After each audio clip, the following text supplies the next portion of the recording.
જય આદિવાસી મિત્રો, વિશ્વ આદિવાસી દિવસની વિશે મારે આજે ચર્ચા કરવી છે।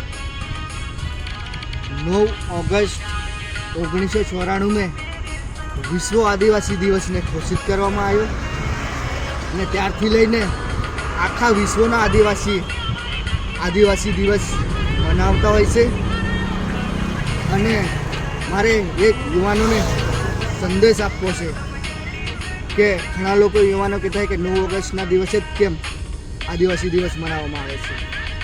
તો મિત્રો, 9 ઓગસ્ટના દિવસે આદિવાસીઓનો હક, અધિકાર અને સંસ્કૃતિ, રીતિ રિવાજ, પરંપરા, સસવારે એની વિશે ચર્ચા કરવામાં આવતી હોય છે।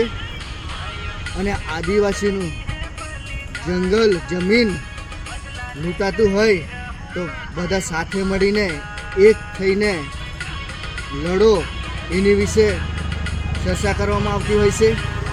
અને આદિવાસીનું સાંસ્કૃતિક વાજિંત્રની સાથે આ પ્રોગ્રામ ઉજવવામાં આવે છે। અને પણ અહીંયા કંઈક અલગ જ થાય છે। જ્યારે 9 ઓગસ્ટ આવે ત્યારે હારા પાડ્યા અને કામથી લઈને નીકળી પડતા હોય છે।